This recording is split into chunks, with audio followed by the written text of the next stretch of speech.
8 juin 1955 Table des séances. Qui a lu Amphitryon? À la vérité, l'imitation, dans la période classique, a été poussée fort loin car quand on lit celui de Plaute, on voit ce que celui de Molière lui doit, et c'est fort bien ainsi. D'ailleurs, si on prenait le parti d'imiter plus, on serait probablement plus original. C'est grâce à cela, sans doute, que la pièce de Molière a ses vertus inouïes somme toute, puisqu'en somme, nous avançons dans l'année, il faut bien qu'il y ait des moments où on se détend. Les dernières classes, celles où on nous faisait des lectures, on avait des professeurs qui nous lisaient Kipling, en 5e. Ils avaient bien mauvais goût. Quand il y a tellement d'autres choses plus intéressantes à lire. Qu'importe, on était tout content. Il faudrait quand même que je vous situe le problème, l'histoire d'Amphitryon. Je me suis laissé aller à y faire allusion. Je me suis laissé aller, mais laisser-aller sont bien particuliers. À en donner une espèce de petite touche dans ma réponse à l'homme de la névrose histrionique. C'est-à-dire que le mythe d'Amphitryon, c'est à son propos que j'avais essayé d'introduire, de faire sentir la différence entre le personnage et le personnage étant l'apparence générale, le rôle concernant en somme ce rapport ambigu, écartelant, qu'il y a entre le personnage et la destinée. Ce qui n'est pas tout à fait pareil. Par exemple, c'est à savoir, comme je l'ai fait remarquer, que peut-être il y a dans ce mythe d'Amphitryon quelque mystère. Déjà on s'était aperçu depuis longtemps que de toutes les aventures dont le grand Dieu, Père des hommes et des dieux, était si libérale, celle-là avait un caractère remarquable, c'est que la famille était innocente. Même dans Plaute, ce thème d'innocence est tout à fait central. Et je dirais que le fait que Jupiter se porte garant à un moment donné, dans toutes les formes qu'a prises cette pièce, de l'innocence d'Alcmène n'est pas du tout indifférent. Bonjour. Vous venez sans doute écouter ma conférence, Psychanalyse et cybernétique. Vous allez entendre tout autre chose. Il va s'agir aujourd'hui du moi. La question du moi, nous l'abordons cette année par un certain biais, c'est-à-dire par un autre bout que celui où nous l'avons prise l'année dernière. L'année dernière, nous l'avions évoqué à propos du phénomène du transfert. Cette année, nous essayons de comprendre par rapport à ce qu'on appelle l'ordre symbolique, c'est-à-dire le fait que l'homme vit au milieu d'un monde symbolique, ce qui veut dire, ici, dans nos propos, d'un monde de langage dans lequel il se passe ce phénomène particulier qui s'appelle la parole. Nous nous y intéressons beaucoup. Nous considérons que l'analyse se passe justement dans ce milieu-là et, si on ne situe pas bien ce milieu-là par rapport aux autres qui existent aussi, le milieu réel, le milieu des mirages imaginaires, on tend à faire décliner l'analyse soit vers des interventions, ce qui tout de même est un piège où on ne tombe que rarement, portant sur le réel, soit au contraire en mettant sur l'imaginaire un accent à notre avis indu. Ceci nous a amené, de fil en aiguille, aujourd'hui à parler de la pièce de Molière, Amphitryon. Vous allez voir tout de suite pourquoi. Le mythe des Amphitryon, dont nous partons, est un mythe bien particulier, auquel j'avais la dernière fois fait allusion avec notre visiteur, lui aussi innocent, Moreno. J'y avais fait allusion, j'avais remarqué qu'il y avait quelque chose qu'il pouvait au moins nous évoquer. C'est qu'assurément, notre femme, j'avais dit dans une formule lapidaire, c'est qu'assurément notre femme doit nous tromper de temps en temps avec Dieu. C'est une de ces formules ramassées dont on peut se servir au cours d'une joute, d'une passe d'armes, mais qui mérite quand même d'être un tant soit peu commentée. Déjà vous entrevoyez sûrement, à travers tout ce que je vous ai dit du Père, dont la fonction ne peut être si décisive, si prévalente, en toute la théorie analytique, que si elle est sûrement à plusieurs plans. Déjà nous avons pu voir, et bien manifeste dans L'homme au loup, cette différence du Père symbolique, ce que j'appelle le nom du Père. Du Père imaginaire, pour autant qu'il est le rival. Du Père réel aussi, pour autant qu'il est pourvu, le pauvre homme, comme tout le monde, de toutes sortes d'épaisseurs. Eh bien, ceci mérite d'être repris, et peut-être plus encore sur le plan du couple, à savoir ce que c'est que l'époux. 246. À la vérité, de bons esprits, des esprits fermes, il s'en rencontre comme ça, ponctuant l'histoire, ce sont déjà un petit peu émus, alertés, sur ce que nous appellerons les rapports du mariage et de l'amour. De façon générale, ces choses sont traitées sur le mode badin, sur le mode piquant, sur le mode cynique. Peut-être est-ce là la meilleure façon d'ailleurs d'en toucher. Pour ce qui est de l'usage pratique dans l'existence, il y a là-dessus toute une bonne vieille tradition française. Mais on a vu des penseurs et des plus sérieux, on a vu Monsieur Proudhon un jour s'arrêter sur ces paroles du mariage et de l'amour, et assurément ne pas les prendre à la légère. Quand on le lit, je vous conseille beaucoup la lecture de Proudhon, c'était un esprit ferme et quelqu'un dans lequel on retrouve comme ça, à quelques tournants, ce suraccent qui est celui des pères de l'Église. Pour tout dire, c'était quelqu'un qui avait réfléchi, avec un tout petit peu de recul, à la condition humaine, essayant d'approcher ce qui peut bien tout de même conditionner cette chose à la fois tellement plus tenace et plus fragile qu'on ne le pense, à savoir la fidélité. Il arrivait à « qu'est-ce qui peut bien motiver la fidélité en dehors de la parole donnée ?» Mais la parole donnée est souvent donnée à la légère, et il est probable que si elle n'était pas donnée ainsi, elle serait donnée beaucoup plus rarement, ce qui arrêterait sensiblement la marche des choses, bonnes et dignes, de la société humaine. Mais comme nous l'avons également remarqué, ce n'est pas pour cela qu'elle n'est pas donnée et qu'elle ne porte pas tous ses fruits. Quand elle est rompue, non seulement tout le monde s'en alarme, s'en inquiète, s'en indigne, mais en plus toute rupture de la parole porte des conséquences, que nous le voulions ou que nous le voulions pas. Et c'est une des choses que nous apprend précisément l'analyse et l'exploration de cet inconscient où la parole continue de propager ses ondes et ses destinées, selon la façon dont le sujet se comporte. Pour justifier cette fidélité, si imprudemment engagée, et que tout le naturel montre assez que non seulement elle est imprudemment engagée, mais qu'à proprement parler, comme tous les esprits sérieux n'en ont jamais douté, elle est intenable. Proudhon s'est posé quelques questions. Essayons de surmonter ce que nous appellerons l'illusion romantique, à savoir que c'est ça qu'il faut viser, la valeur idéale que prennent l'un pour l'autre les partenaires, autrement dit, le mythe de l'amour parfait est quelque chose qui justifie et soutient toutes les promesses fixées au fondement de l'engagement humain. À la vérité, Proudhon, qui par toute sa pensée va contre ces illusions romantiques, essaie de fonder, dans une certaine façon de s'exprimer qui peut passer au premier abord pour obscur, voire pour mystique, essaie de donner son statut, son fondement à cet ordre de la fidélité dans le mariage, et trouve la solution, l'aboutissement dans quelque chose qui, de quelque façon qu'on le prenne, ne peut être reconnu que pour justement un pacte symbolique. C'est-à-dire un pacte qui lie le sujet à l'autre sujet dans un rapport.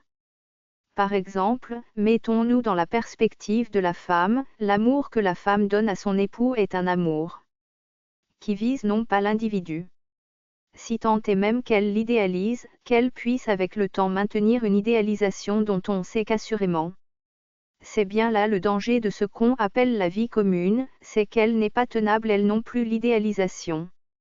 Mais à la vérité, ce que la femme, dans le pacte du mariage vise dans ce conjoint auquel elle a engagé sa parole, c'est un être au-delà de cet être, je ne dis pas particulier, mais individuel, et que l'amour à proprement parler sacré. Celui qui constitue le lien du mariage, va de la femme, à ce que Proudhon appelle, tous les hommes. De même que c'est à travers la femme, toutes les femmes, ainsi s'exprime Proudhon, que vise la fidélité de l'époux. Ceci peut paraître assurément paradoxal. Mais on voit bien que tous les, dans Proudhon, n'est pas al. En allemand, ni quelque chose qui d'aucune façon est une quantité. C'est assurément une fonction universelle. C'est l'homme universel, c'est l'homme en tant que symbole, incarnation du partenaire du couple humain essentiel, si on peut s'exprimer ainsi, qui est visé dans cette théorie. Assurément, le fait que le lien, le pacte de la parole aille au-delà de la relation individuelle et de ses vicissitudes imaginaires, est quelque chose qu'il n'y a pas besoin de chercher bien loin dans l'expérience pour comprendre.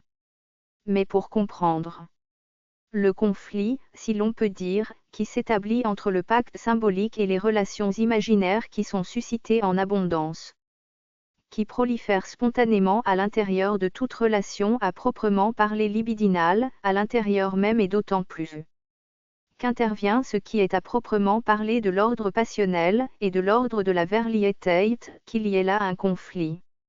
Et un conflit qui sous-tend, on peut dire, la grande majorité des conflits actuels au milieu desquels se poursuit la vicissitude de la destinée, il faut bien l'appeler d'une certaine façon, bourgeoise, puisqu'elle est faite et elle se fait dans la perspective d'une réalisation du moi, dans l'aliénation propre au moi, en l'introduction du moi comme tel dans la psychologie. Il faut un instant s'apercevoir de ce que signifie ce conflit, de ce qui le rend particulièrement aigu dans une perspective humaniste centrée sur le moi. Il n'y a qu'à observer les phénomènes même pour s'en apercevoir. Mais d'un autre côté, pour en comprendre bien la raison, je crois qu'il faut aller un tout petit peu plus loin. 247. Et ce n'est pas pour rien que nous chercherons la référence dans les données anthropologiques qui sont celles qui ont été mises en valeur particulièrement par l'œuvre d'un Lévi-Strauss, quand il nous montre ce quelque chose de particulier dans la structure de l'alliance, sur lequel toute son œuvre met fortement l'accent, qui est que la famille est objet. Radicalement, dans le fondement, le départ de l'alliance comme telle, tout ce que l'analyse des structures élémentaires qui s'exprime de la parenté nous induit à penser ça. C'est un fait d'analyse des faits. Quand nous prenons les structures élémentaires, vous savez que ces structures élémentaires sont naturellement les plus compliquées, et qu'inversement celles que nous appellerons complexes se présenteront en apparence comme les plus simples, au milieu desquelles nous vivons, et nous nous croyons libres dans notre choix du partenaire, à savoir, dans notre choix conjugal, n'importe qui peut se marier avec n'importe qui. C'est une illusion profonde, au milieu de laquelle nous vivons, parce que rien à cet égard n'est inscrit dans les lois. Il est inscrit d'ailleurs même exactement le contraire. Ce qui ne veut pas dire qu'en pratique la sous-jacence de quelque chose de beaucoup plus subtil ne dirige ce choix, introduisant des éléments préférentiels qui, pour être voilés, occultés, n'en sont pas moins essentiels. L'intérêt des structures dites élémentaires est qu'elles nous montrent dans toutes ces complications la structure de ces éléments préférentiels. Si on étudie avec soin les structures élémentaires de la parenté de Lévi-Strauss, je sais que vous êtes plutôt encore sur la voie des résolutions que celle d'un dépouillement sérieux de cet ouvrage capital. On s'aperçoit pourquoi et comment c'est la seule démonstration véritablement valable de ce que les femmes, dans l'introduction de l'alliance, si essentielle, puisque c'est elle qui définit l'ordre culturel comme tel, par opposition à l'ordre naturel. Dans l'introduction de l'alliance dans la nature humaine, la femme se manifeste comme objet d'échange. Et précisément au même titre, si on peut dire que la parole, pour autant que la parole est également originellement l'objet de l'échange fondamental dans la société. Et quels que soient les biens, les qualités et les statuts qui se transmettent par la voie matrilinéaire, quelles que soient les autorités aussi que peut revêtir un ordre dit pour cette raison matriarcal, l'ordre symbolique, dans son fonctionnement originel, B seul, initial, est androcentrique.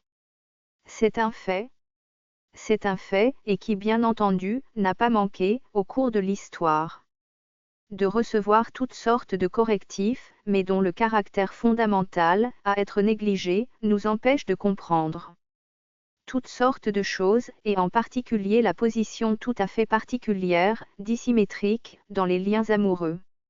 Et tout spécialement dans sa forme socialisée la plus éminente, à savoir le lien conjugal, la position dissymétrique de la femme. Si ces choses étaient vues à leur niveau, et avec quelque rigueur, beaucoup de fantômes qui s'établissent sur d'autres plans faute de les comprendre sur le plan où ils doivent être compris, seraient du même coup dissipés. Il est certain que, dans cette perspective, j'entends le pacte conjugal, dans sa forme pleine, dans sa forme accomplie, et il ne faut pas croire que je dise là quelque chose de vague, il y a quelques références à l'histoire qui sont extrêmement importantes.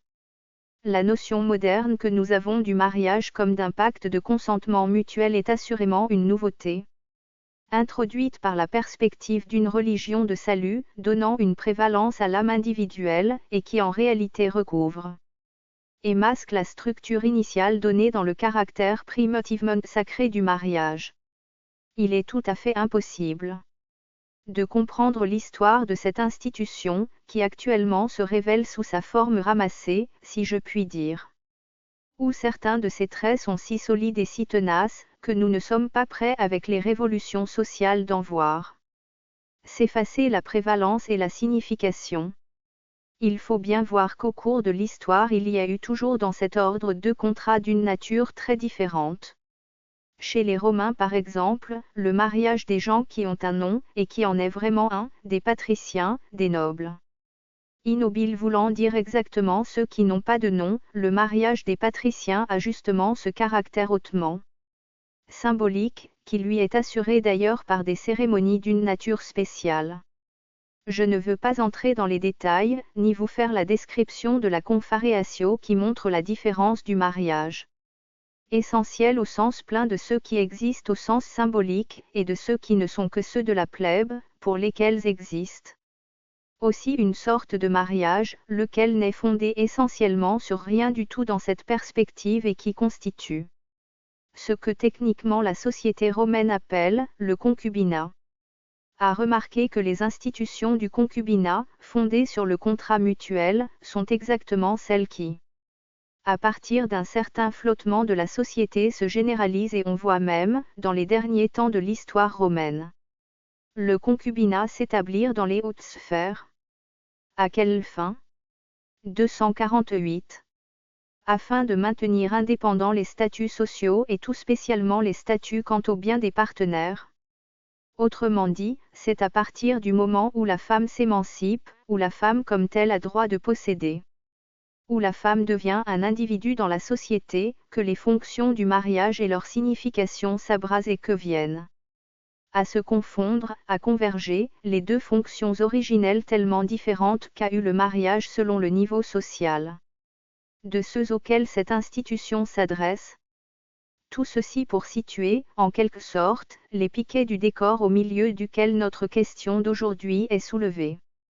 Que fondamentalement la femme, dans le pacte symbolique du mariage, soit introduite comme objet d'échange entre, je ne dirai pas les hommes, bien que ce soit les hommes qui en soient effectivement les supports, entre les lignées, et entre des lignées fondamentalement androcentriques, justement en ceci que le point de perspective qui permet de comprendre les diverses structures élémentaires, à savoir, comment circule à travers les lignées cet objet d'échange. Que sont les femmes, se révèle à l'expérience prendre leur point pivot dans une perspective androcentrique comme telle. Ce qui donne toujours, même quand la structure est secondairement prise dans les ascendances matrilinéaires ou matriarcales, le caractère primitif, primordial à une perspective patriarcale. Eh bien, la femme comme telle ne peut se sentir, dans cet ordre symbolique, qu'en quelque sorte engagée elle-même, comme objet dans quelque chose qui la transcende, dans un ordre d'échange où elle est objet, et c'est bien ce qui fait le caractère fondamentalement conflictuel, je dirais sans issue, de sa position, puisque cet ordre symbolique littéralement la soumet, la transcende. Et c'est à la lumière de ceci que nous pouvons comprendre la signification du commentaire proudhonien, c'est-à-dire que tous les hommes, dont il s'agit, c'est ici l'homme universel qui est à la fois l'homme le plus concret et le plus transcendant. Cela ne veut rien dire d'autre que cette impasse, infligée par sa fonction particulière dans l'ordre symbolique, cette impasse où la femme est en quelque sorte poussée. Il y a pour elle quelque chose d'insurmontable, disons d'inacceptable dans le fait qu'elle soit mise en position d'objet dans cet ordre symbolique, et c'est précisément en tant que cet ordre symbolique auquel elle est d'autre part, par son humanité tout entière, intégrée, tout entière soumise aussi bien que l'homme. C'est bien parce qu'il y a là quelque chose qui pour elle est inaccessible et qui la domine, qui la met dans un rapport de second degré par rapport à cet ordre symbolique, qu'intervient, que doit forcément intervenir, sauf conflit, bien entendu c'est le conflit qui intervient toujours. Cette incarnation du Dieu dans l'homme, ou de l'homme dans le Dieu, et qui fait que c'est à quelque chose de transcendant qu'elle se trouve soumise, ou qu'il faut qu'elle se trouve soumise, pour que sa position soit autre chose que conflictuelle. En d'autres termes, si ça n'est pas, disons à un Dieu ou à l'ordre d'un Dieu, que la femme, dans cette forme fondamentalement primitive du mariage, est donnée et se donne, ce ne peut être, bien entendu c'est ce qui arrive, car nous ne sommes pas, et depuis longtemps, de taille à incarner les dieux, qu'elle est soumise à toutes les formes de dégradation imaginaire de cette relation fondamentale. À savoir au premier plan dans les périodes encore dures à ce qu'on appelle un maître, c'était la grande période de la revendication des femmes. La femme n'est pas un objet de possession. Comment se fait-il que l'adultère soit puni de façon si dissymétrique? Sommes-nous des esclaves? Avec quelques progrès, nous en sommes arrivés au stade du rival, c'est bien entendu un rapport du mode imaginaire fondamental, dont il ne faut pas croire que notre société, à travers l'émancipation des dites femmes, ait le privilège. Cette rivalité la plus directe entre les hommes et les femmes est éternelle, elle s'est établie dans son style fondamental. Dans les rapports conjugaux, mettant au premier plan ce qu'on appelle le thème de la lutte sexuelle, dont il n'y a vraiment que quelques psychanalystes allemands pour s'imaginer que c'est une caractéristique de notre époque. Quand vous aurez lu Tite Live et que vous saurez à cette époque le bruit que fit dans Rome un formidable procès d'empoisonnement, d'où il ressortait que dans toutes les familles patriciennes il était régulier que les femmes empoisonnent leurs maris. Et il tombait à l'appel parce que ça durait depuis quelques années. La révolte féminine n'est pas une chose qui date d'hier. Et puis, il y a une troisième étape. Du maître, à l'esclave et au rival, il n'y a qu'un pas, dialectique, c'est la même chose. Les rapports de maître à esclave sont essentiellement réversibles, et qui est en rapport de maître peut aussi bien voir s'établir très vite sa dépendance par rapport à son esclave. Nous en sommes d'ailleurs de nos jours à une nouvelle nuance, grâce à l'introduction des notions psychanalytiques. Le mari est devenu l'enfant, depuis quelque temps on apprend aux femmes à le bien traiter. Dans cette voie, la boucle est bouclée. Nous retournons à l'état de nature. C'est la conception que certains se font de l'intervention propre de la psychanalyse dans ce qu'on appelle les relations humaines, et qui, se propageant par toutes sortes de masques médias, apprend aux uns et aux autres, aux femmes et aux hommes, comment se comporter pour qu'il y ait la paix à la maison. 249. La véritable solution là-dedans c'est que la femme joue le rôle de mère et l'homme le rôle d'enfant. Nous trouverons là des rapports essentiellement harmonieux. C'est une solution de cet élément conflictuel. Nous sommes peut-être ici pour suggérer que ce n'est peut-être pas non plus pour ça que l'analyse a donné son inspiration à la propagande des humaines relations. Ceci étant dit, nous n'avons pas tout de même à nous surprendre que le mythe antique si riche, si d'ailleurs polyvalent, si énigmatique, on peut donner 1000 interprétations au mythe d'Amphitryon, se soit aperçu qu'en somme, pour que la situation soit tenable, il faut toujours que la position soit triangulaire, même dans le couple. Et que pour qu'il tienne sur le plan humain, il faut effectivement qu'un Dieu soit là. C'est ça, je pense, le sens profond du mythe d'Amphitryon. Et il peut peut-être nous donner quelques consolations. Mais je vous assure que c'est bien tout de même à cet homme universel, à cet homme voilé, dont tout idéal n'est que le substitut idolâtrique, que peut aller l'amour, ce fameux amour génital, dont nous faisons nos dimanches et 1000 gorges chaudes. Mais dont il suffit de savoir en quelle impasse il engage tous les auteurs. Je vous prie de relire ce qu'a écrit là-dessus Monsieur Balin, pour vous apercevoir que justement, dans la mesure où les dits auteurs sont un peu rigoureux, expérimentaux, ils aboutissent strictement à la conclusion que ce fameux amour génital n'est absolument rien du tout. Car pour M. Balin que je prends comme exemple, il n'est pas le seul à avoir montré ce discernement, l'amour génital. Dernière nouvelle, celle d'une expérience assez rigoureuse dans l'analyse, se révèle absolument inassimilable à une unité. Celle-ci est conçue comme étant le fruit d'une maturation instinctuelle. Il aboutit strictement à la conclusion suivante, que je vous rappelle comme conclusion des articles de Balin, que dans la mesure où il est lié justement à une position duelle, à savoir que le tiers, la parole, le Dieu, tout ce dont je vous parle, est éliminé, on aboutit à ceci. Que pour constituer l'amour génital il faut montrer, en 2 morceaux. Primo, l'acte génital qui comme chacun sait ne dure pas longtemps, c'est bon mais ça ne dure pas. Et ça n'établit absolument rien du tout. Et secondo, de l'autre côté, la tendresse, dont on reconnaît que ses origines sont prégénitales. Telle est la conclusion à laquelle, dans la perspective duelle de la maturation instinctuelle, aboutissent les esprits les plus honnêtes, dans la perspective d'une certaine dialectique psychanalytique, qui est celle qui s'impose à soi-même. Dans toute la mesure où on reste dans la relation duelle pour y établir la norme des rapports humains. Eh bien c'est là toute l'interprétation. Je crois qu'il fallait que j'y insiste un petit peu, pour rappeler quelques vérités premières. Même pour ceux à qui elles sont familières, ce n'est jamais inutile.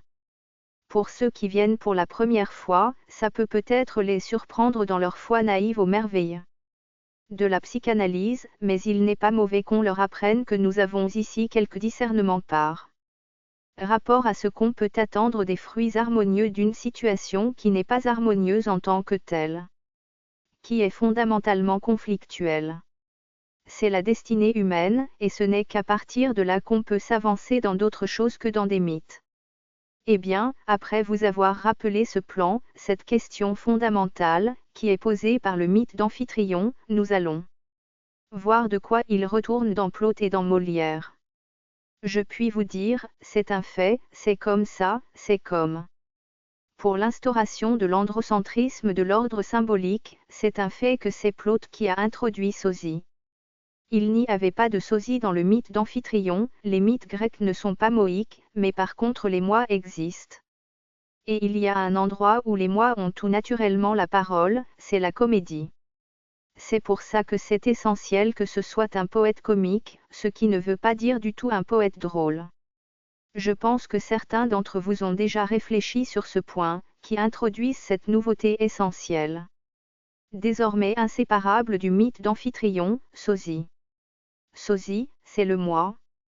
C'est à savoir comment se comporte l'homme dans cette grande scène par où il participe d'une façon, je dois dire singulière. Au banquet des dieux, celle qu'il excise toujours un peu de sa propre jouissance, comment un moi comme ça, un brave petit moi de petit bonhomme comme vous et moi, se comporte dans la vie de tous les jours, et si ce côté irrésistiblement comique, qui est au fond, après tout, ce qui n'a pas cessé de nourrir le théâtre depuis, il s'agit toujours en fin de compte de ça. De moi, de toi, et de l'autre. Eh bien, comment se comporte le moi en question ? C'est véritablement exemplaire, que la première fois que le moi surgit au niveau de ce drame essentiel, il se rencontre soi-même à la porte, sous la forme justement de ce qui est devenu pour l'éternité, ataternum, sosie, l'autre moi. Je vais vous faire quelques petits bouts de lecture. Il faut quand même avoir ça dans l'oreille. La première fois que le moi apparaît, il rencontre le moi. 250. Et qui, moi ? Moi, qui te fous dehors. Et c'est de cela qu'il s'agit.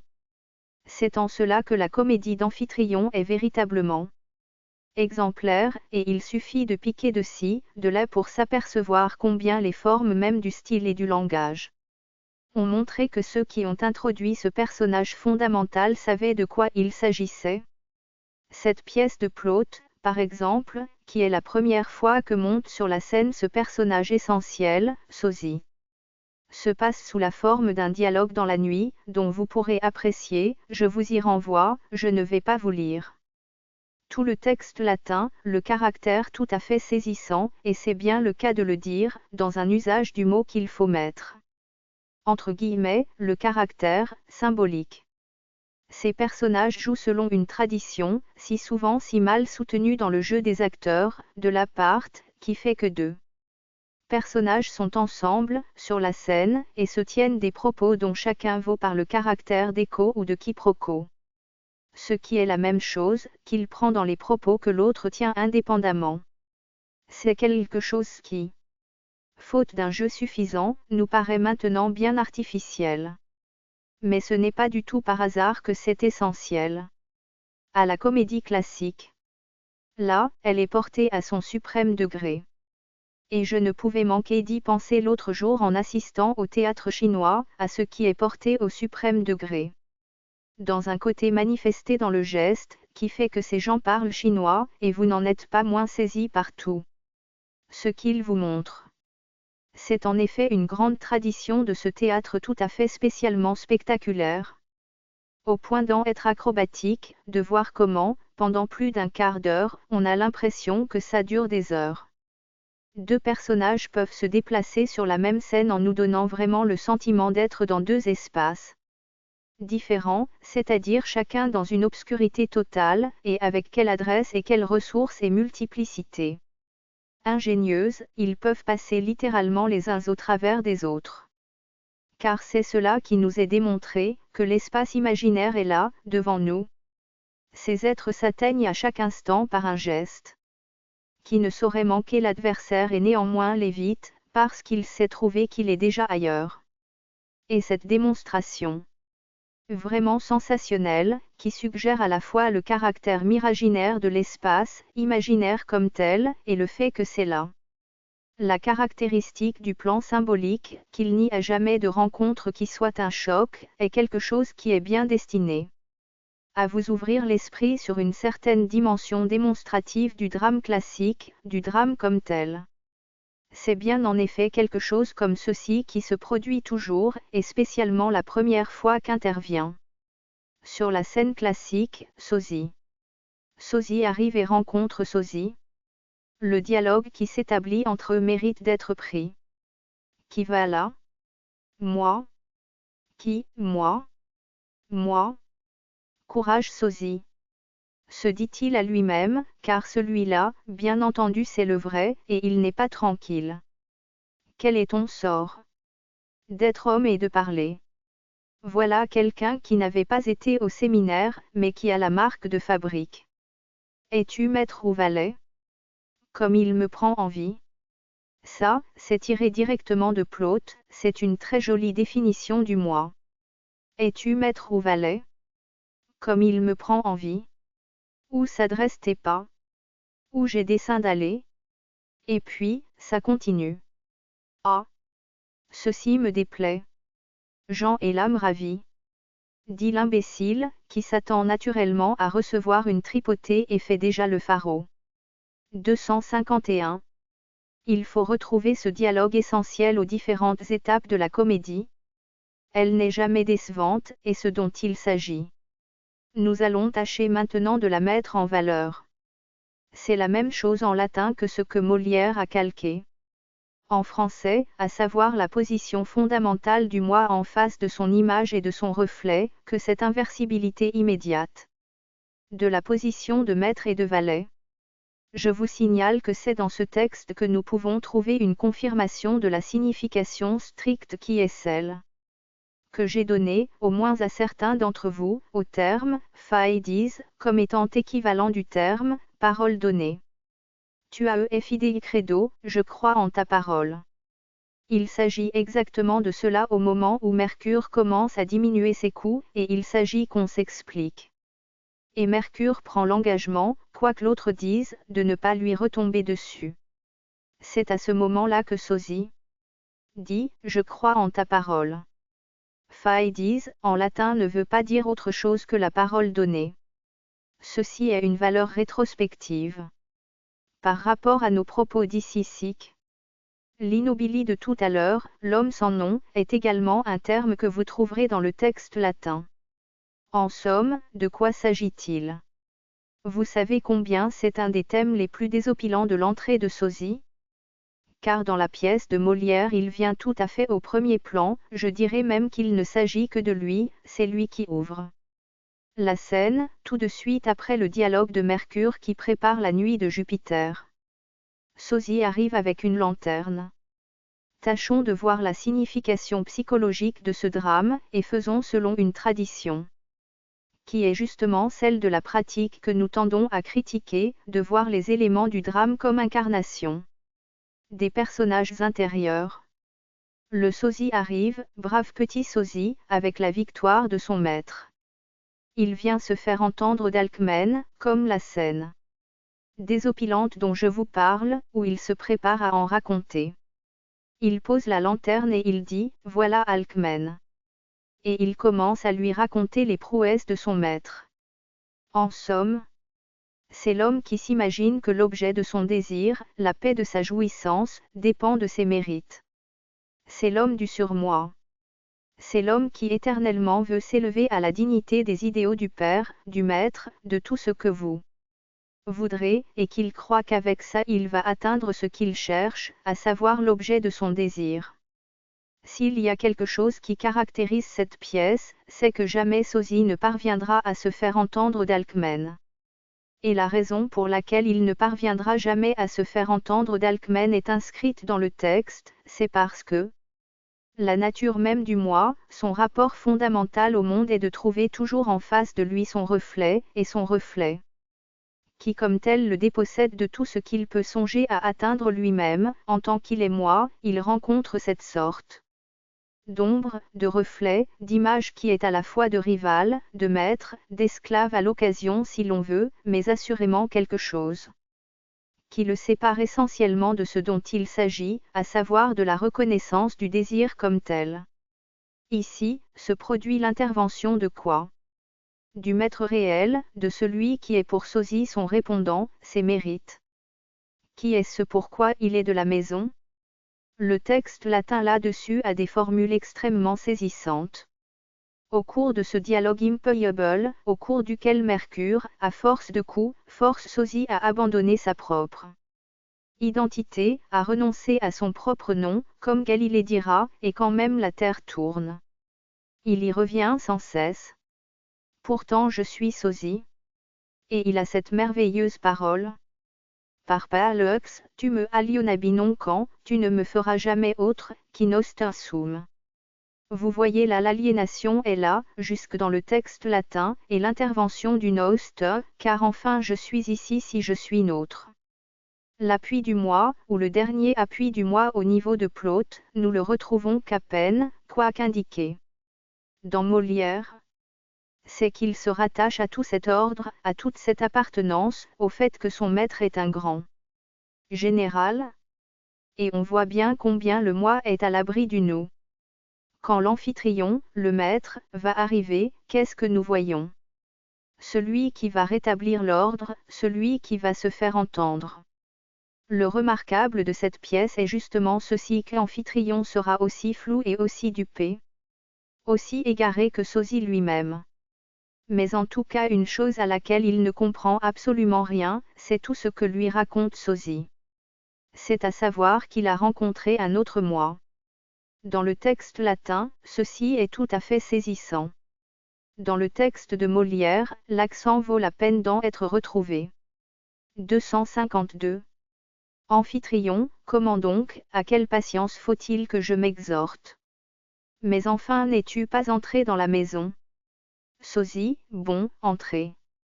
Et de quelle sorte? Amphitryon, comment donc?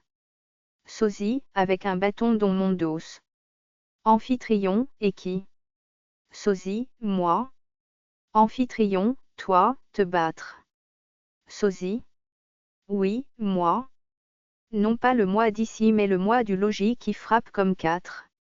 J'en ai reçu les témoignages. Et ce diable de moi m'a rossé comme il faut. Moi, vous dis-je. Ce moi qui m'a roué de coups. C'est précisément quand intervient Amphitryon, dont vous allez voir tout de même pour nous quelle est la valeur sénante. C'est qu'Amphitryon ne fait qu'ajouter au coup que reçoit le malheureux sosie. En d'autres termes, Amphitryon, lui, analyse son transfert négatif. Il lui apprend ce qu'un moi doit être. Il le nourrit, lui aussi, il le nourrit de coups. Il lui explique comment il faut qu'il réintègre en son moi ses propriétés du moi. Les scènes sont piquantes et inénarrables. Je pourrais multiplier les choix et les exemples montrant cette contradiction qui intervient chez le sujet entre, toujours la même chose, le plan symbolique et le plan réel. C'est qu'effectivement Sosie est venu à douter d'être moi. Et quand est-il venu à en douter?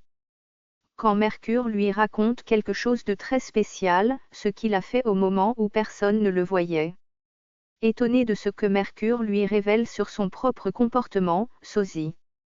Et quoi, je commence à douter tout de bon. Il commence déjà à céder un morceau. Dans le latin, c'est fort remarquable également. Comme je reconnais ma propre image, que j'ai souvent vue dans le miroir, in speculum. Dit-il, et il fait toute l'énumération des caractéristiques symboliques, historiques, comme dans Molière, bien entendu. Mais quand même la contradiction éclate. Elle est aussi sur le plan imaginaire, c'est-à-dire Equidem certo idem qui s'impefui, je suis quand même le même qui a toujours été. Et là, appel aux éléments imaginaires de familiarité avec les lieux. J'ai quand même déjà vu cette maison, c'est bien la même. Tout le recours qui est celui où se déplace le plan de l'analyse, de la certitude intuitive liée à quelque chose dont nous avons aussi à l'occasion le caractère trompeur lié au caractère de déjà vu, de déjà éprouvé, qui est quelque chose qui est tellement susceptible de discorde que bien des fois, ce sont des conflits, de ce déjà vu, déjà reconnu, déjà éprouvé, avec les certitudes qui se dégagent de la remémoration et de l'histoire, que commencent à s'introduire ces phénomènes de la dépersonnalisation, où certains verront obligatoirement des signes prémonitoires de la désintégration, alors qu'il n'est nullement nécessaire d'être prédisposé à la psychose pour avoir 1000 fois éprouvé des sentiments semblables. Que c'est justement dans la relation du symbolique à l'imaginaire qu'en tiennent le ressort et la signification. 253. Eh bien, voici au niveau de la rencontre d'Amphitryon et de Sosie, au moment où Sosie affirme son désarroi. Sa dépossession et au moment où Amphitryon lui fait, je dirais, une psychothérapie de soutien. Nous n'allons quand même pas mettre Amphitryon dans la position du psychanalyste, nous nous contenterons simplement de dire qu'il peut quand même en être le symbole, pour autant que le psychanalyste, dans une certaine posture, celle du schéma que je vous exposais la dernière fois, a bien, par rapport à son objet, si tant est que l'objet de son amour, sa princesse lointaine, ce soit la psychanalyse, a bien la position fondamentalement exilée, disons, pour être poli, qui est celle d'Amphitryon devant sa propre porte. Ce qui est grave, ce n'est pas cette sorte de coquillage spirituel, qu'il en soit la victime, c'est que la victime, d'ailleurs, en est son patient, c'est-à-dire que tout un chacun, et Dieu sait que Jean ait eu là-dessus des témoignages, croit avoir atteint le fin fond de l'expérience analytique pour avoir eu, au cours de son analyse, quelques fantasmes, vers l'état d'énamoration.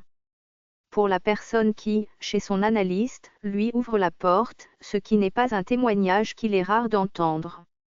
Encore qu'ici je fasse allusion à quelques cas très particuliers. Le sujet sera dans sa rencontre avec la prétendue expérience analytique fondamentalement dépossédée et flouée. Autrement dit, pour prendre le schéma que j'avais laissé en plan, suspendu, la dernière fois, ce dont il s'agit c'est que le sujet, par rapport au mur du langage, par rapport à ce moi, voit ce moi au-delà de lui-même, parmi tous les autres objets. Et il s'agit de savoir quelle est la conception que l'analyste se fait de son rôle. La conception que l'analyste se fait de son rôle est essentiellement ceci, que la parole, pour autant que dans le dialogue commun, dans le monde du langage établi, dans le monde du malentendu communément reçu, la parole va d'un sujet qui ne sait pas ce qu'il dit, car à tout instant le seul fait que nous parlons prouve que nous ne le savons pas. C'est bien là le fondement même de l'analyse, que nous en disons 1000 fois plus qu'il n'en faut pour faire couper la tête. Ce que nous disons, nous ne le savons pas, mais nous l'adressons à quelqu'un.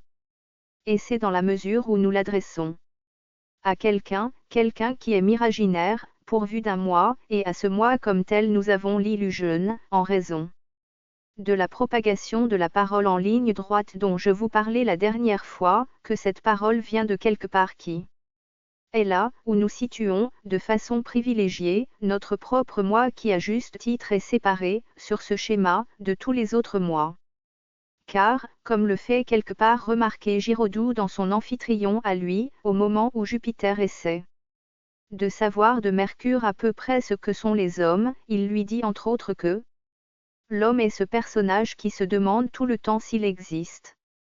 Il a bien raison, d'ailleurs, et il n'a qu'un tort, c'est de se répondre oui pour lui-même.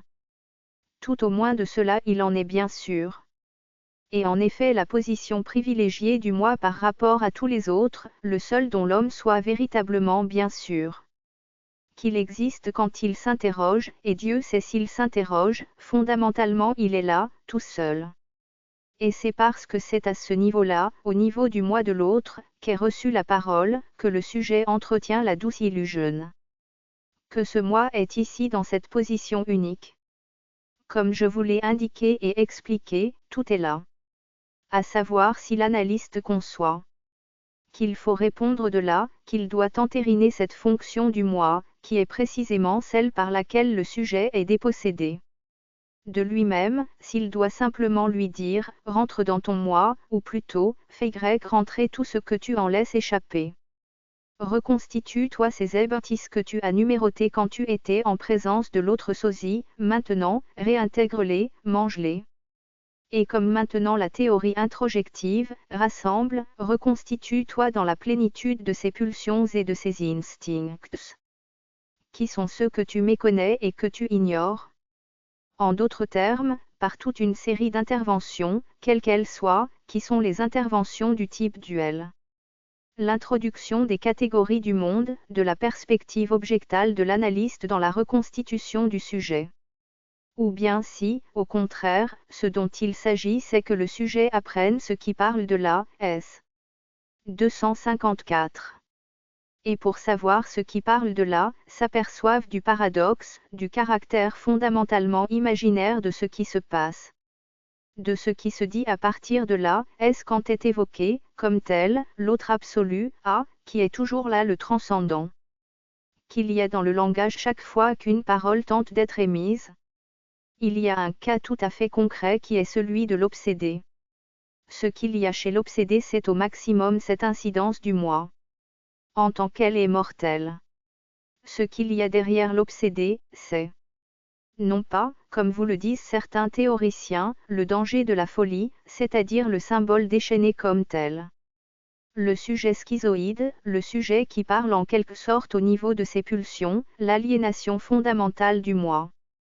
Ce n'est pas du tout cela dont il s'agit. C'est le moi en tant qu'il porte en lui-même cette dépossession, c'est la mort imaginaire. Si l'obsédé se mortifie, c'est parce qu'en tant qu'il s'attache plus qu'un autre névrosé à son moi, il est justement dans cette mesure. Même plus aliéné à lui-même qu'un autre. Et pourquoi? C'est le pourquoi qui est important, le fait est tout à fait évident. L'obsédé dans tout ce qu'il vous raconte est toujours un autre, quelque sentiment qu'il vous apporte, c'est toujours ceux d'un autre que lui-même. Cette objectalisation de lui-même ça n'est pas, comme on le dit, par un penchant ou un dos plus introspectif, plus analytique qu'un autre, c'est dans la mesure même où il évite son propre désir, ou tout désir dans lequel, fût-ce même apparemment, il s'engage, il le présentera typiquement comme le désir de cet autre lui-même qu'est son moi.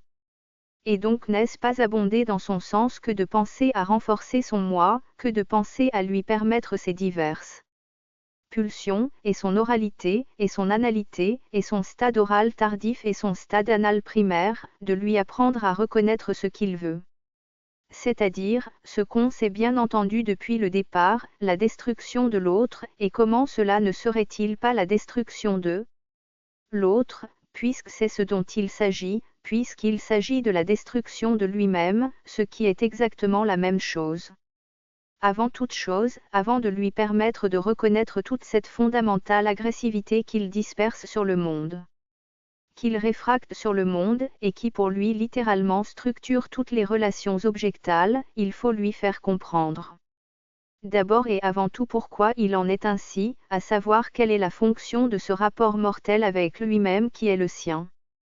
Qui fait que d'avance, dès que quelque chose sera un sentiment qui est le sien, il commencera par l'annuler comme tel. Par dire qu'il n'y tient pas, que ça n'est pas pour lui tellement de choses. Vous pouvez exactement noter, par un rapport inverse, la valabilité, l'accent de doute, si l'obsédé vous dit qu'il ne tient pas à quelque chose ou à quelqu'un, vous pouvez penser que c'est quelque chose qui lui tient à cœur. Et inversement, s'il s'exprime avec la plus grande froideur, c'est là où ses intérêts sont engagés au maximum.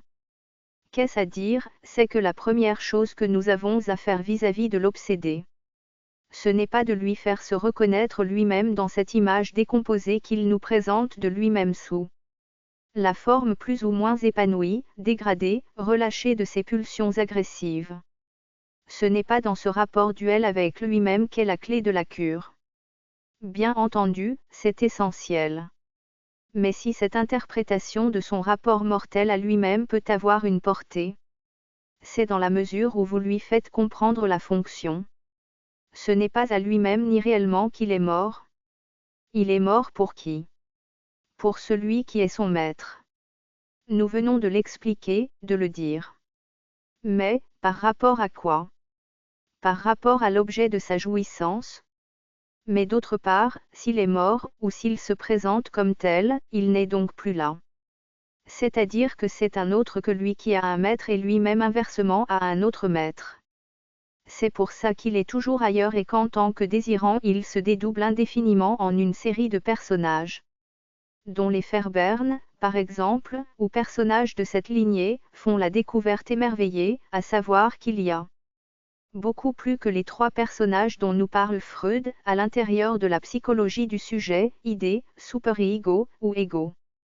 Il y en a toujours au moins deux autres, qui apparaissent dans les coins, vous trouverez ça dans Fairbairn, dont je vous conseille la lecture.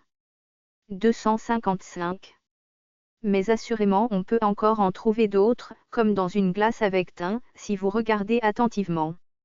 Il n'y a pas seulement une image, mais une seconde qui se dédouble, et si le teint est assez épais vous vous apercevrez qu'il y en a une dizaine, une vingtaine, une infinité. C'est exactement la même chose qui se passe, dans la mesure où le sujet s'annule, se mortifie. Devant son maître, il est encore un autre, puisqu'il est toujours là, un autre avec un autre maître et un autre esclave, etc. De même, pour l'objet de son désir, pour y consentir, il introduit en lui le danger essentiel de son rapport avec l'autre. L'objet de son désir, comme je l'ai introduit dans le commentaire de l'homme au rasé aussi bien comme j'ai tiré d'eux, et rapproché du roman de Goethe lui-même, le dédoublement automatique de l'objet du désir et de l'objet d'amour, dans les rapports de l'obsédé, est quelque chose qui est absolument fondamental.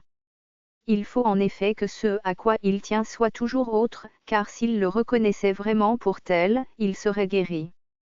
En d'autres termes, contrairement à ce qu'on nous dit dans une certaine théorie analytique, ce que le sujet doit viser, ce qui est l'essentiel du progrès de l'analyse, ça n'est pas par la voie du maintien, comme on nous l'affirme, d'une espèce d'auto-observation, qui serait fondée sur ce fameux splitting du dédoublement de l'ego qui serait fondamental dans la situation analytique. Ceci ne fait que perpétuer la relation fondamentalement ambiguë du moi. Ce qu'il doit apprendre dans l'analyse, ça n'est certes pas par la voie d'une observation, qui sera toujours une observation d'observation et ainsi de suite, que ça doit progresser, il doit apprendre que dans cette parole qui manque toujours son but est. Pour autant que dans l'analyse il a à s'apercevoir qu'elle se passe quelque part au-delà mais qu'elle ne rencontre plus rien, sinon l'autre absolu, qu'il ne sait pas reconnaître. C'est progressivement qu'il doit réintégrer en lui cette parole, c'est-à-dire parler enfin à l'autre absolu de là où il est, de là où son moi doit se réaliser, en réintégrant vers lui toute la décomposition paranoïde de ses pulsions au milieu desquelles ça n'est pas assez dire qu'il ne se reconnaît pas, c'est dire que fondamentalement en tant que moi il les méconnaît. En d'autres termes, ce que Sosie a à apprendre, ça n'est pas qu'il n'a jamais rencontré son sosie, c'est tout à fait vrai. Qu'il l'a rencontré, il a à apprendre qu'il est amphitryon. Et que c'est justement parce qu'il est amphitryon. À savoir le monsieur plein de gloire, à savoir un monsieur qui ne comprend rien à rien, qui croit qu'il suffit d'être un général victorieux pour faire l'amour avec sa femme, alors que chacun sait que ça n'a jamais suffi à personne, bien loin de là.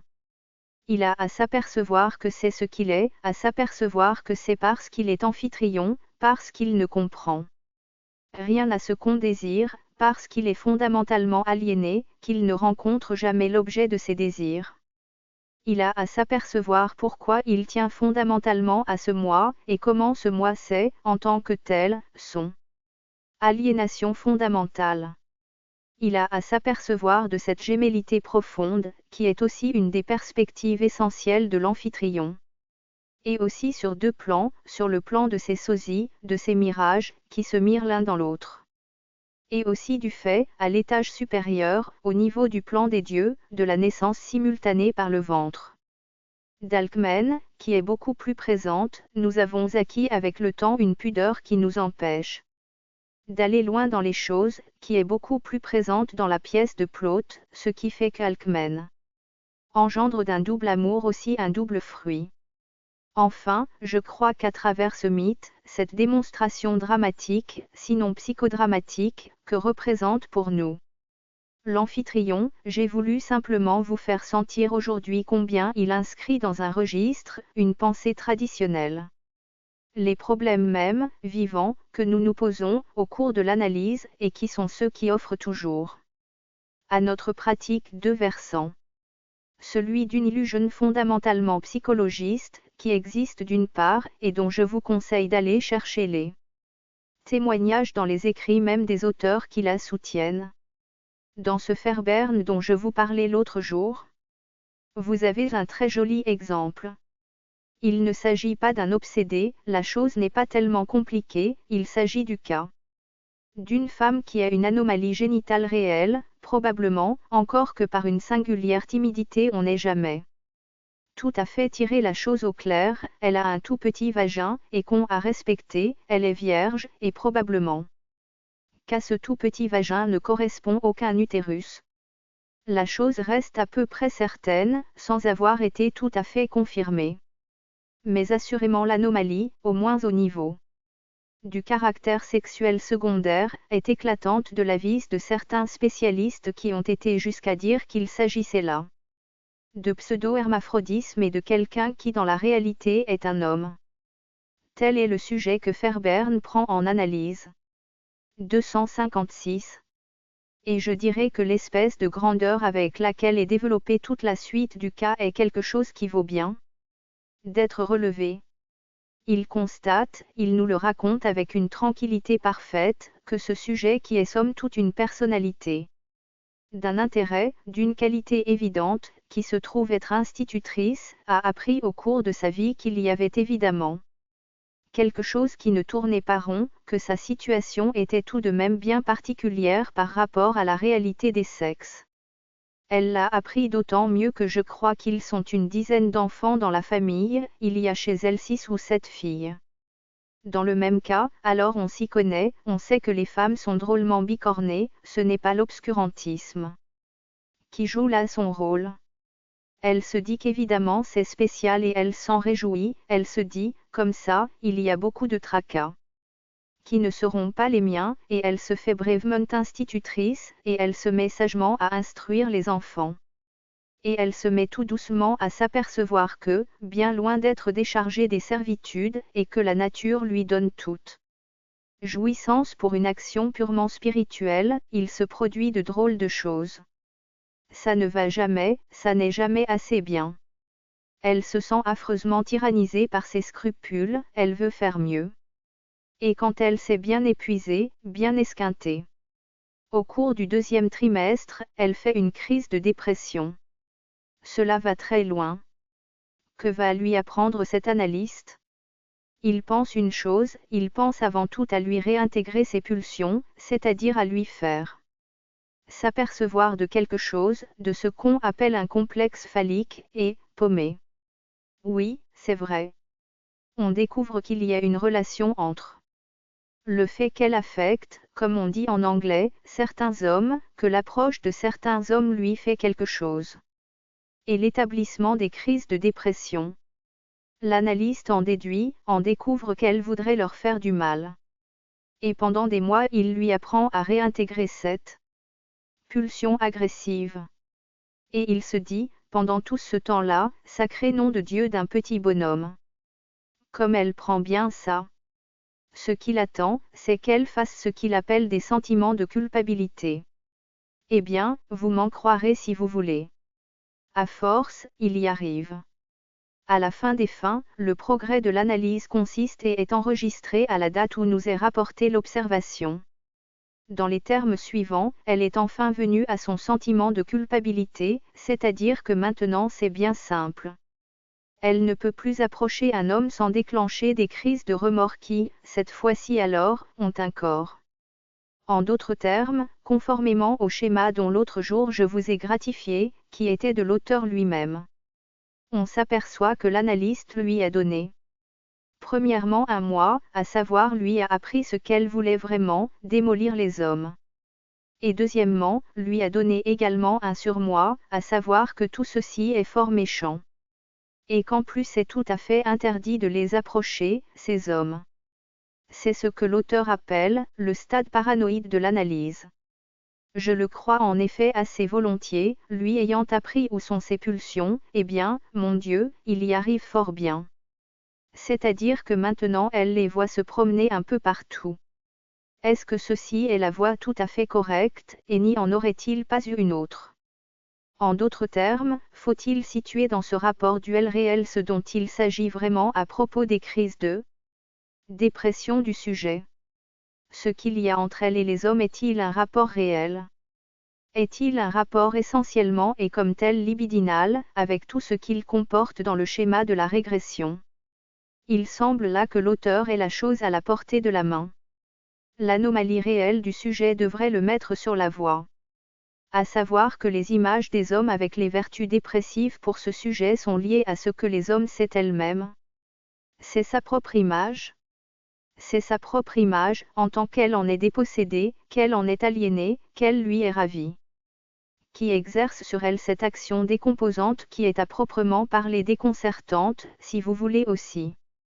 Au sens plein et originel du mot, à proprement parler le fondement de la position dépressive.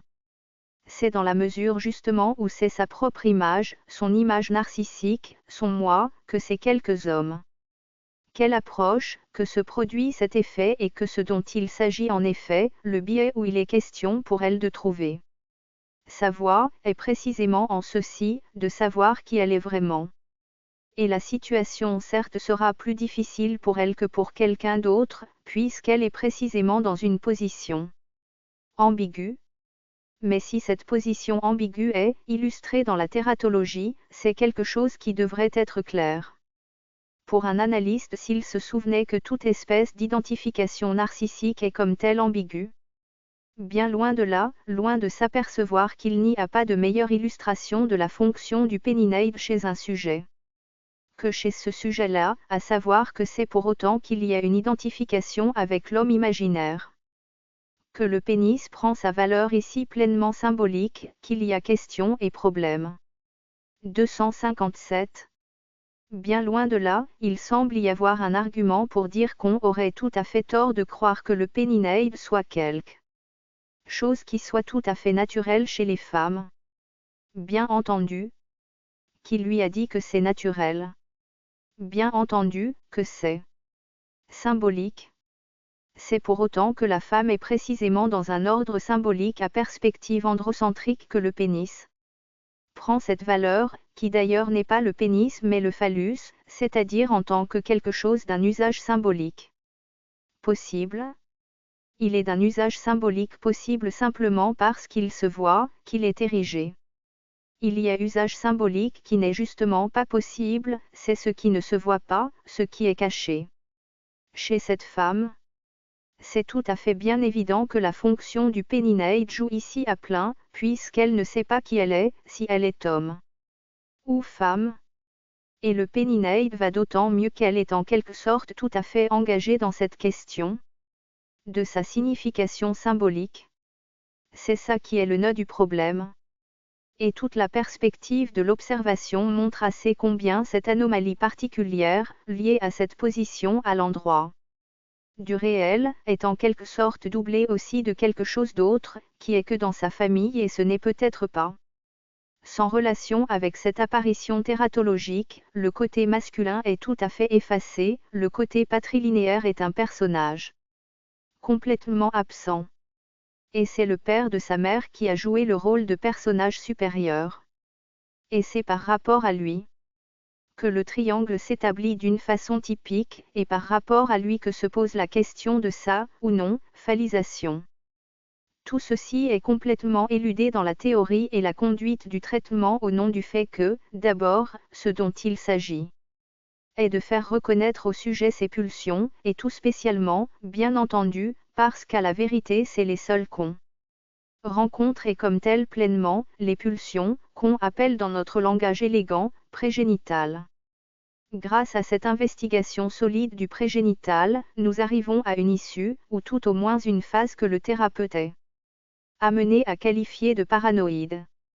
Nous n'avons pas à en être étonnés, prendre l'imaginaire pour du réel est ce qui caractérise la paranoïa et à méconnaître comme tel le registre fondamental imaginaire, nous ferons en effet aboutir le sujet à reconnaître toutes ces pulsions dites partielles dans le réel, c'est-à-dire à charger toutes ces relations avec les hommes, qui étaient jusque la narcissique, ce qui n'était déjà pas tout simple, pour être à proprement parler interagressive. Ce qui les complique singulièrement. Le fait de passer dans l'intervalle par une culpabilité qu'on a eu une peine infinie à faire surgir, ne nous laisse peut-être pas tout à fait bien augurer des détours supplémentaires nécessaires pour revenir dans une voie plus pacifiante. Je n'ai pris que cet exemple pour dire que les lignes théoriques que j'essaie ici d'illustrer par des formes exemplaires, vous n'avez pas à chercher bien loin pour trouver la sanction d'une erreur de. Voilà une observation tout à fait exemplaire. Pour ce qui concerne bien entendu la cure des obsédés, qui est tellement au centre de nos préoccupations analytiques. Ceci est encore plus éclatant et ne peut pas manquer assurément de paraître comme un des ressorts secrets des échecs de la plupart de ces cures. Si l'on part de l'idée que derrière la névrose obsessionnelle il y a une psychose latente, il n'est pas étonnant qu'on arrive à des dissociations larvées, à lui substituer des dépressions périodiques, voire une orientation mentale hypochondriaque. Ou mieux à l'établissement de la structure d'une névrose obsessionnelle. Mais peut-être n'est-ce pas là non plus ce qu'on peut chercher et obtenir au mieux d'une cure de la névrose obsessionnelle. Bref, si distant, voire peut-être peu élevé, panoramique, que soient les propos que nous poursuivons ici. Vous devez toujours vous rappeler qu'ils ont dans la technique, et pas seulement dans la compréhension des cas, les incidences les plus précises.